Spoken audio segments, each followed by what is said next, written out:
घर भी प्रत्येक वर्ष कथा हुआ करती थी। तो जजमान जी ने हमारे पास फोन किया कि व्यास जी आपकी ही कथा मुझे करवाना, जब आपको समय होगा तब आप बताइएगा। मैंने कहा ठीक है। तो बसंत के ऋतु में समय था, तो बसंत के ऋतु में जजमान जी के घर पे 7 दिन की श्रीमद् भागवत कथा का आयोजन किया गया। ध्यान से सुनिएगा, कथा करवाना तो आसान बात है, लेकिन सुनना इतनी आसान बात नहीं है। बातचीत हो गई, कार्यक्रम फाइनल हो गया, और फाइनल होने के बाद में जजमान जी ने बड़ी अच्छी व्यवस्था की है कथा की। दूर दूर तक प्रचार प्रसार भी करवा दिया, 8-10 किलोमीटर तक पोस्टर ही पोस्टर छा गए। माने इर्द गिर्द के लोग जान गए कि फलाने तारीख से महाराज की कथा है, सब लोग जान गए।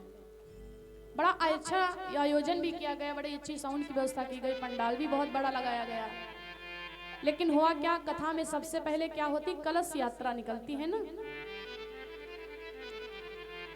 जब कलश यात्रा निकली तो जो जजमान जी थे जिन्होंने कथा करवाई थी, उनको सुबह सुबह स्नान करना पड़ गया, सुबह सुबह नहाना पड़ गया।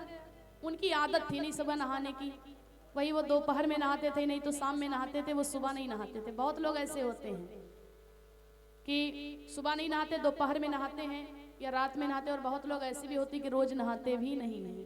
बहुत लोग ऐसे भी होती हैं, स्नान रोज करना चाहिए।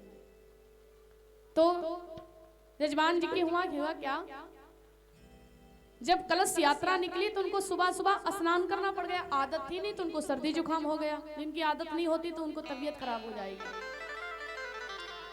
कलश यात्रा कैसे भी सफल हुई, और उसके बाद में इतना उनको बुखार आ गया, इतना हो गया कि उनको हॉस्पिटल जाना पड़ गया। अब सोचिए, उन्होंने कथा किस लिए करवाया था, सुनने के लिए, लेकिन उनकी तबीयत खराब हो गई। अब आयोजन तो टाला नहीं जा सकता है, आयोजन तो हो चुका है, भगवान का आगमन तो हो चुका, कथा में बुला लिया गया है। अब उनको कैसे भेजा जाए बिना कथा समाप्त किए।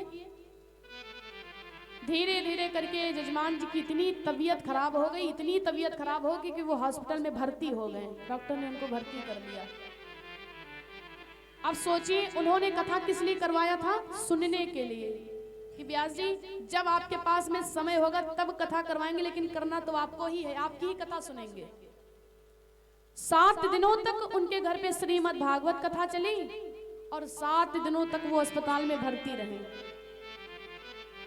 जरा कल्पना कीजिए, उन्होंने कथा करवाई थी, इतना अच्छा आयोजन भी किया, साउंड भी लगवाया, प्रचार प्रसार भी किया।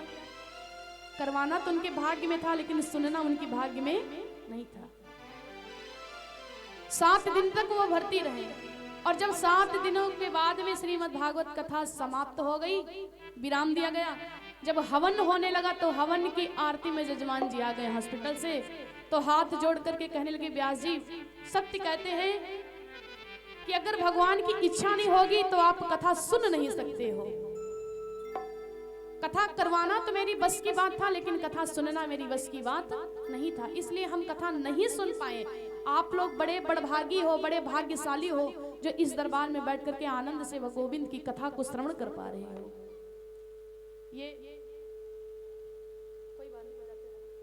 ये बड़ी ही सौभाग्य की बात है। प्रभु की इच्छा से है तभी आप इस दरबार में बैठ करके कथा सुन रहे हो। ये उन्हीं की कृपा है, ये उन्हीं की बदौलत आप इस दरबार में बैठे हो। नहीं तो कई लोग कथा में आना भी चाहे, लेकिन इतना अर्जेंट काम आ गया कि नहीं आ पाए। क्या कहते भैया दूसरे दिन जाएंगे, बहुत काम जरूरी आ गया था। आज की कथा उनके भाग्य में नहीं थी, आज की कथा उनके नसीब में नहीं थी, क्योंकि ये किस्मत से भी कथा भी मिलती है, किस्मत से ही भगवान मिलते हैं। आपका सौभाग्य उदय होगा तब आपके गांव में कथा होगी, और परम सौभाग्य उदय होगा तब आप कथा में दरबार में बैठ करके कथा सुन पाओगे। कथा कहने से ज्यादा कठिन बात है कथा को सुनना। कथा कहने से ज्यादा कठिन है कथा को सुनना, और कथा सुनने से ज्यादा कठिन बात है कथा को जीवन में उतारना। आज की बड़ी विचित्र कथा है, आइए हम सब लोग मिलकर के सबसे पहले तो 2 मिनट संकीर्तन करेंगे, और उसके बाद में बड़ी ही